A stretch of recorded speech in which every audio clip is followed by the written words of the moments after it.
Hola jóvenes, ¿cómo están? Me da mucho gusto saludarlos. Ya tomamos un año de ética, ya tomamos un año de lógica y para este siguiente semestre que es tercero y por supuesto para el que viene que es cuarto, es decir, su segundo año de prepa, seguiré acompañándolos en su formación pero ahora con la clase de literatura. Esto significa entonces que vamos a abandonar un poco la idea que trabajamos mucho, que la machacamos mucho, en primer lugar en ética de crear ensayos, es decir, de que fueras muy objetivo, de que crearas fuentes fidedignas para crear estudios bien elaborados y por supuesto viendo siempre hacia la universidad. Asimismo, en la clase de lógica, pues siempre trabajamos la buena argumentación, la estructura del pensamiento e incluso llegamos a un lenguaje casi matemático.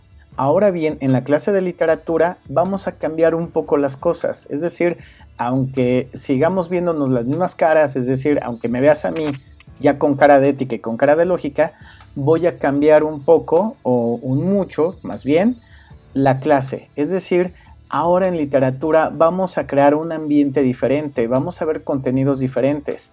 No voy a estar haciendo lo mismo que hacía en ética y no voy a estar haciendo lo mismo que hacía en lógica.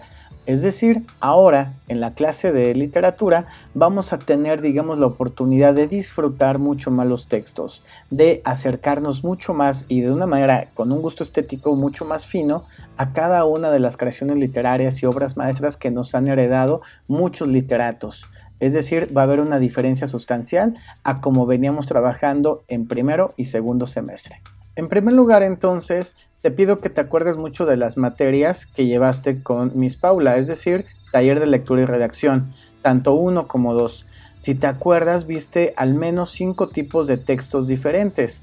Por ahí viste, digamos, los personales, viste algunos mucho más históricos, incluso algunos formales. Y finalmente, hacia el final del semestre seguramente viste el último tipo de texto, que era el texto recreativo.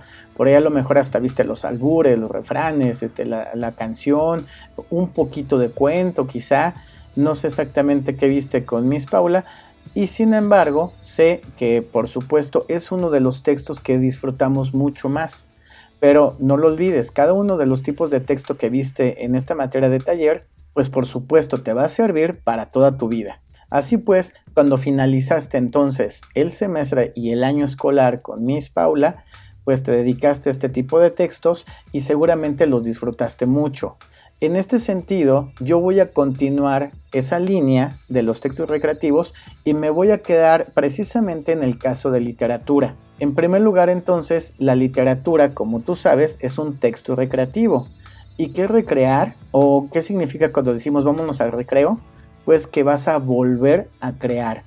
¿Y qué vuelve a crear la literatura? Pues vuelve a crear al mismo mundo, vuelve a crear incluso las experiencias que quizá tuvimos en el día, vuelve a crear el cómo debería de ser el mundo. En vez de verlo objetivamente, lo vamos a ver cómo debería de ser el mundo y por tanto estamos recreando la realidad, es decir, este mundo que habitamos, las vivencias que tenemos, la manera en que nos comportamos a diario, que posiblemente sea de una manera objetiva, es decir, así son las cosas, son hechos, pues en la literatura cabe la posibilidad de que no solamente podamos crear seres ficticios o situaciones que por muchos son muy imaginativas, sino que también podemos partir de nuestras propias experiencias para hacer literatura. En este sentido, por supuesto que la literatura es ficción, pero aquí cuidado.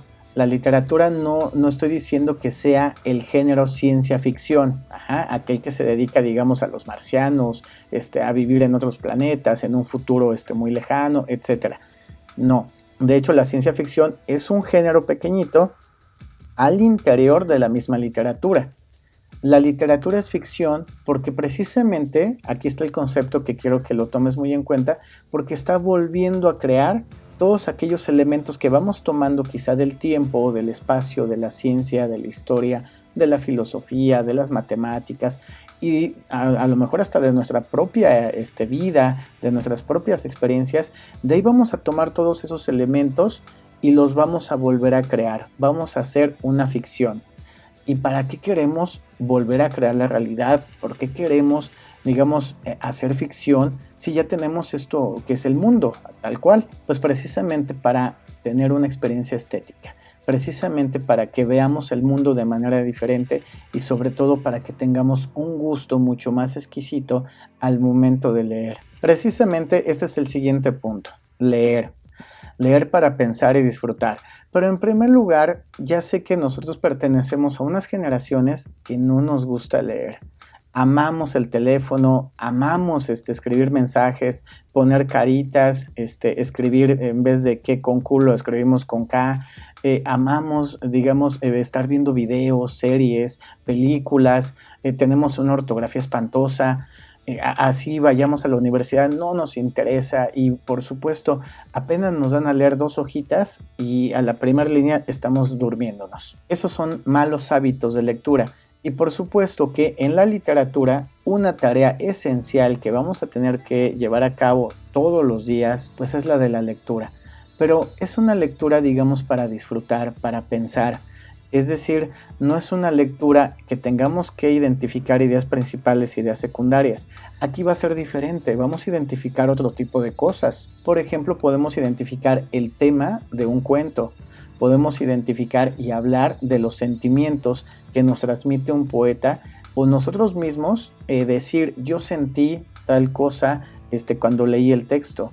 Y a lo mejor mi compañero va a decir, bueno, yo sentí una muy diferente a la que tú estás diciendo. Y no está mal. Es decir, a partir de aquí quiero que pongas atención en esto. En este momento, en la literatura, no hay objetividad como tal. Claro que vamos a llevar a cabo puntos elementales que vamos a estudiar a lo largo del curso, pero lo que vamos a privilegiar no es la búsqueda de la verdad. Por el contrario, la literatura, al ser ficción, al recrear este mundo que tenemos, nos da la oportunidad de ser subjetivos. Es decir, el ámbito objetivo lo que busca es como verdades, obviamente, en las que todos estemos de acuerdo, para que nadie nos equivoquemos y nadie pensemos lo que queramos. Esa es la objetividad. Pero la literatura, insisto, nos brinda la oportunidad de ser subjetivos. Es decir, un cuentista, un novelista, alguien que escribió un mito, pues es subjetivo. Es decir, está haciéndole caso a sus propios sentimientos y a su propia manera de ver la vida. Al mismo tiempo, nosotros cuando leemos un poema, un cuento, un mito, una leyenda, nosotros mismos también lo vemos de manera subjetiva. Es decir, yo puedo tener diferentes sentimientos, así como habíamos mencionado hace un momento, respecto a mis compañeros. A lo mejor mis papás leyeron la misma novela cuando eran jóvenes, pero ellos la interpretaron de una manera diferente a como yo la veo. Eso es válido. La subjetividad es parte de la literatura. Por tanto, es necesario que cuando leamos con mucha nitidez. Y eso nos va a ayudar a pensar en los temas que nos está diciendo el autor, pero también a sentir. Es decir, como dijo Bob Esponja, aquí todo depende de la imaginación. Efectivamente, si no leemos con intención, difícilmente vamos a entender un poema, un cuento, un mito, una novela, una leyenda, etc. Es más, los mismos cómics, las mismas historietas que a ti te encantan, pues no se entenderían si tú no le metes pasión a la lectura. ¿Esto qué quiere decir? Que cuando tú vayas leyendo, y si está una señora hablando, y a lo mejor esa señora vende tamales, pues tú te tienes que imaginar, cómo está hablando esa señora. Es decir, le tienes que poner el tono de alguien que vende tamales. De esa manera tú estás dándole mucho más vida a los textos. Pero si lo lees así totalmente plano, pues de nada va a servir. Supongamos que estamos leyendo un cuento en donde se está incendiando una casa. Pues a lo mejor si lo leemos así como se está incendiando mi casa, ayúdenme por favor, ay, me quemo. Obviamente eso jamás te va a llevar ni siquiera a una lectura mínima de un niño de primaria, mucho menos a comprender lo que te dice el autor. En cambio, si tú le metes la emoción, los sentimientos de ay, me estoy quemando aquí, ayúdenme por favor, entonces ya estamos cambiando la lectura, le estamos dando énfasis, le estamos dando entonación, nos estamos metiendo a cada uno de los personajes. Por ejemplo, si vamos a leer una obra de teatro y hay una chica que es muy coqueta, pues bueno, tienes que leerlo como una chica coqueta. Si hay un señor policía, vas a leer ese diálogo como el señor policía. Es decir, aquí no tiene que haber cabida para leer o hacer actitudes muy planas. Eso no nos sirve y no nos ayuda en nada. Entonces, en este sentido te pido que para que tú puedas disfrutar una obra de arte como una poesía, un cuento, una novela, métete a cada uno de los diálogos. Dale intensidad. En verdad, siente cada uno de los textos. Dale una lectura adecuada. Y por supuesto, los signos de puntuación aquí son importantísimos e imprescindibles para que podamos entender y avanzar en nuestra lectura. Y por supuesto, pensar, sentir, pero también disfrutar. ¿Cómo vamos a trabajar este presente curso? Bueno, en primer lugar, lo primerito que vamos a hacer es un orden cronológico de los géneros y los autores. Yo no estoy muy de acuerdo con este tipo de situaciones de las líneas del tiempo, pero en literatura nos ayuda muchísimo para que tú vayas ubicando cada una de las escuelas, a los grandes autores y sobre todo las grandes obras. ¿Para qué es importante esto? Pues para que los vayas ubicando, no te pierdas, digamos, a la hora de un examen a la universidad, donde te preguntan literatura muchas veces. Por tanto, entonces, en este orden cronológico, lo que vamos a hacer es partir desde la literatura más antigua. Sobre todo ahí vamos a ver el Gilgamesh, ¿no? Y podemos llegar a la literatura muy contemporánea. Sobre todo los planes de estudio en cualquier bachillerato generalmente llegan a la literatura iberoamericana, es decir, lo que se ha hecho y escrito en español. De esta manera es necesario que sepas identificar como los grandes géneros. Primero, por ejemplo, la tragedia, el drama, la lírica. Y de ahí podemos identificar los subgéneros: cuento, novela, poesía, fábula, mito. De ahí, a la vez, cada uno de estos subgéneros va a tener también otros subgéneros más pequeños. Por ejemplo, en la misma poesía, pues podemos hablar de un ditirambo, podemos hablar de un villancico.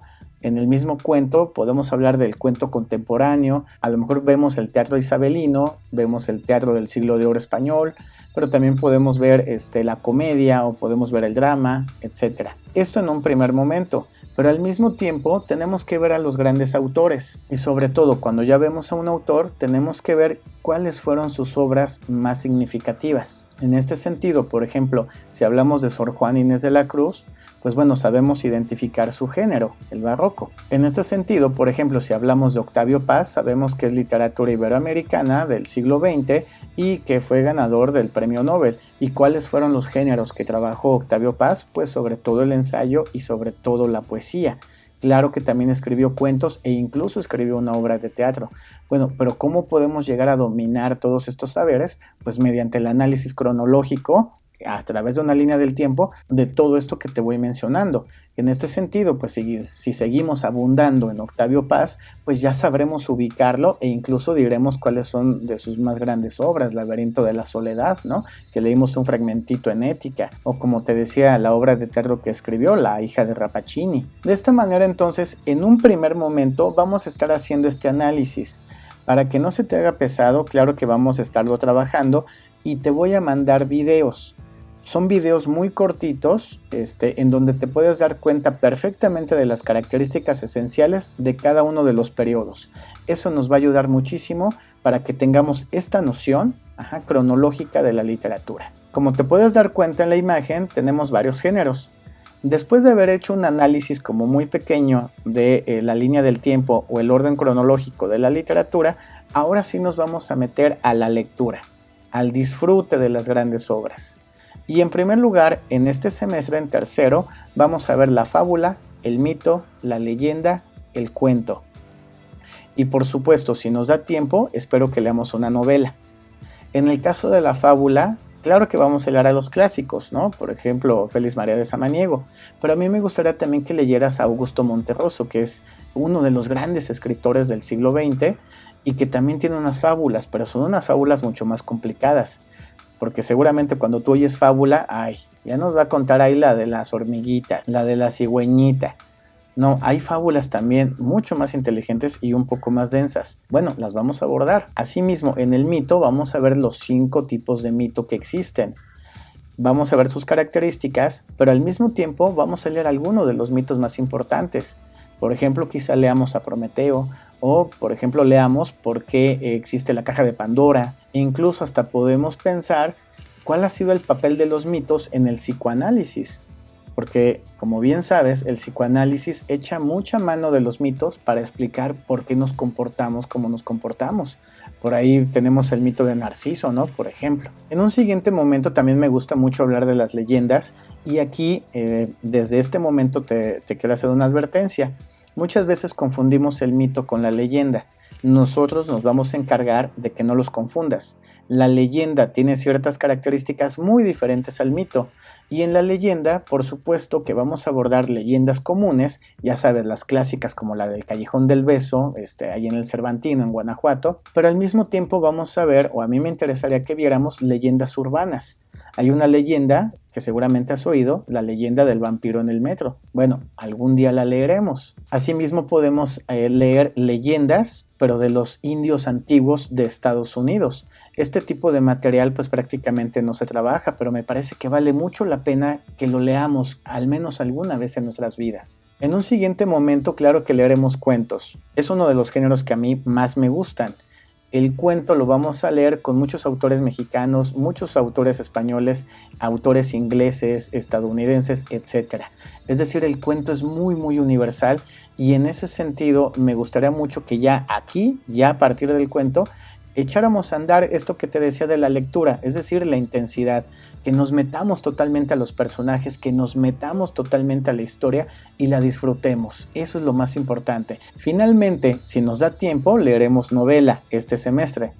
Y en novela, claro que me interesa mucho que leamos una novelita, a lo mejor corta, para que tengamos tiempo, pero al mismo tiempo hay un género que a mí me gusta mucho, que es la novela gráfica. La novela gráfica para mí es muy padrísima, no solamente por las ilustraciones, sino por las historias que se van adaptando. Por tanto, ahí podemos echar mano de algunas novelas que yo tengo y podemos leer también este género que tiene mucho auge actualmente. Y claro, estoy seguro que las vas a disfrutar mucho, las novelas gráficas. Yo tengo bastantes, bueno, no bastantes, tengo una que otra y quizá podamos ahí abordarlas en ese momento si nos da tiempo este semestre, ojalá que sí. Para el siguiente semestre entonces, sobre todo tenemos nada más 2 géneros. Nada más en el sentido de que parece poco, pero nada más hablar de poesía es todo un mundo. Por tanto, para cuarto semestre hablaremos mucho y leeremos mucho de poesía. Y aquí sí, ya vamos a ver todas esas partes que te mencionaba propias a los tropos, ¿no? Por ejemplo. Y después finalizaremos con el teatro. Por eso insisto, espero que ya en este momento de esta pequeña introducción ya te hayas dado cuenta que sí va a ser diferente a ética y va a ser diferente a lógica. Pero no por eso va a ser menor la calidad. Por el contrario, trabajaremos con mucho ánimo cada uno de estos géneros. Así pues, ¿qué vamos a hacer en la materia? Pues en primer lugar, disfrutar. Eso es lo que más anhelo. Que disfrutes, que no sufras la literatura. Al contrario, que sea un deleite cada texto que tengamos entre las manos e insisto, que sea una oportunidad para que aprendamos a leer. En segundo lugar, lo que pretendo es que tengamos gusto estético. ¿Qué quiere decir esto? Pues que muchas veces nos dan a leer cosas que no valen la pena o nosotros mismos nos dejamos influenciar así como por todas las redes sociales, los amigos, etcétera, por géneros o títulos o novelitas que no valen un centavo. Me acuerdo hace bastantes años que todo mundo andaba como muy entusiasmado con un autor, Carlos Cuauhtémoc Sánchez, porque había escrito una novelita que se llamaba La fuerza de Shazid y otra que se llamaba Juventud en éxtasis y todo el mundo las idolatraba. Bueno, cuando yo las leí, no, qué mala experiencia. Y por supuesto, yo nunca te compartiría algo así. Yo quiero que haya calidad en tus lecturas.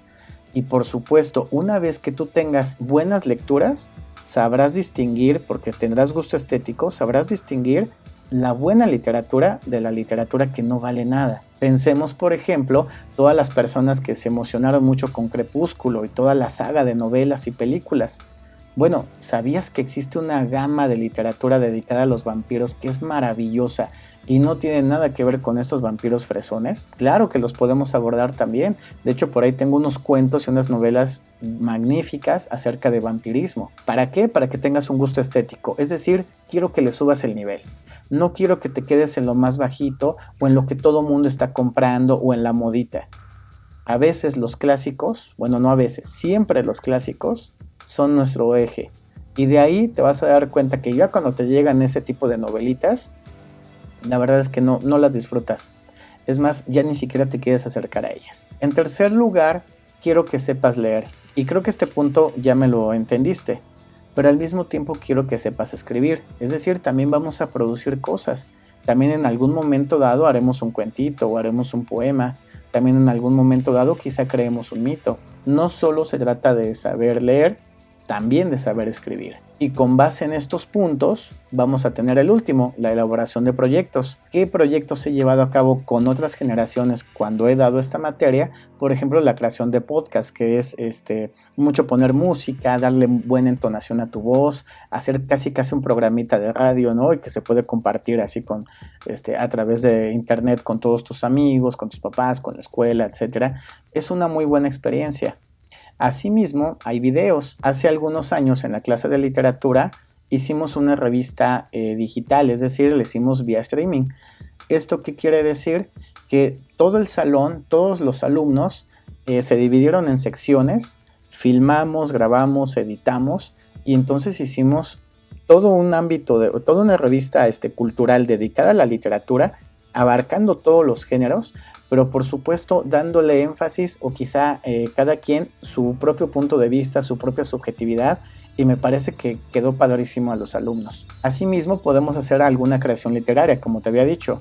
Si lo de nosotros va a ser saber escribir, pues bueno, a lo mejor podemos hacer una antología bonita. Ya la he hecho en años anteriores. Alguna vez hicimos una antología que nos quedó bastante padre, con los cuentos, con los poemas, con los mitos, con todo lo que escribieron los alumnos, y esa pues la mandamos a hacer en físico. Se vendió solamente para recobrar los propios gastos de inversión. Eso se llama ser autofinanciable, es decir, no obtuvimos ninguna ganancia, lo hicimos por el puro gusto. Asimismo podemos hacer adaptaciones. El semestre que acaba de finalizar, sus compañeros, quienes también tuvieron literatura conmigo, el semestre anterior, es decir, hace aproximadamente un año, año y medio, hicieron una adaptación, es decir, leímos gran parte de una novelita, la adaptamos algunos fragmentos a una historieta, es decir, sus propios compañeros se dedicaron a hacer la adaptación gráfica e incluso de diálogos a manera de historieta. Algunos ejercicios quedaron muy bien, otros pues como siempre quedaron un poquito abajo, pero todo este tipo de ideas para hacer un proyecto, en suma lo que te quiero compartir, pues es que hay que tener creatividad y sobre todo hay que tenerle cariño a la materia. Esto es lo más importante, que aquí haya mucho ingenio, mucha creatividad, mucha entrega y sobre todo mucha calidad. Eso es lo que anhelo con este tipo de proyectos. Una pregunta clave es, ¿para qué literatura? Si a lo mejor yo voy a escoger una ingeniería, o voy a escoger matemáticas o informática, o alguna otra materia que no tiene nada que ver con la literatura. Entonces, ¿para qué la estudiamos? Bueno, esta pregunta por supuesto que es clásica, la escucho casi cada año o cada curso que doy de literatura. Lo único que les puedo comentar es, ¿la literatura te va a servir de algo? Solamente para que sientas, solamente para que sepas apreciar estéticamente que hay algo más, que aquellas veces cuando a pesar de que eres el gran ingeniero, el gran arquitecto, el gran doctor, el gran abogado, hay momentos en los que necesitas darle de comer a tu espíritu. ¿Y cómo se le puede alimentar? ¿Cómo alimentamos a nuestra alma? Muchas veces con la literatura. Incluso ahí encontramos mucho parecido con algunos personajes. Hay personajes en los que decimos, este personaje está diciendo lo que yo quería decir, o me identifico mucho con esta señorita porque vive una situación como la mía. Ese tipo de identificaciones, ese tipo de sentimientos que nos puede dar la literatura, precisamente como decíamos al inicio, es para tener una ficción, una recreación. No es para que evadamos la realidad, es para que disfrutemos este mismo mundo de una manera diferente, al menos por un momento. Por eso insisto, esto es para deleitarse y para disfrutarlo. Es para que tengas también alimento para el alma. No podemos tener solamente materias dedicadas a lo que vas a trabajar. En ese sentido seríamos como autómatas, es decir, sin sentimientos, sin pensamientos, sin disfrute, sin estética, sin nada. Es decir, ahí nuestra alma estará como muerta. Pero en cambio, lo que queremos en literatura, ¿para qué la queremos? Para alimentar nuestro espíritu, para saber disfrutar, para saber leer, para saber crear, para saber imaginar. Para ir finalizando, te quiero contar una anécdota con base en esta pregunta, porque hace muchos años tuve un alumno en la materia de Elite, al cual pues no le gustaba la materia, le costaba trabajo, no le gustaba leer, le costaba imaginar las cosas, me cumplía muy poco, etcétera, etcétera. Y obviamente como no me cumplía, pues se fue al extraordinario. ¿Qué pasó en el extraordinario? Pues no le hice un examen de 7000 preguntas, le dejé leer una novela magnífica que se llama El Guardián del Centeno. Esa novela transformó a este alumno. De hecho, a partir de que leyó e hizo el extraordinario de esta novela, además de que sacó 10, a partir de ahí al siguiente semestre se transformó en literatura y se empezó a enfocar muchísimo en las humanidades. Cuando terminó la prepa, él se fue a estudiar Derecho, se fue a estudiar leyes. Sin embargo, después supe que dejó las leyes, dejó la jurisprudencia y se metió a literatura. Es decir, jamás se le quitó la espinita de lo que le había dejado, de lo que le había sembrado El Guardián del Centeno, una novela que fue parte de un extraordinario. Pero ¿qué le dejó a él? Quizá no lo sepa yo del todo, pero por supuesto que algo lo transformó. Para eso es la literatura, a veces para que nos arañe el alma, para alimentarla, para sacudirla, saber que estamos vivos. Esta pequeña charla entonces es para darte los ejes generales y sobre todo darte la bienvenida a este nuevo curso. Espero que lo disfrutemos mucho, espero tu entrega total, espero que cumplas con todo, pero sobre todo que lo disfrutes. Bienvenidos y vamos a trabajar con mucho ánimo. Gracias.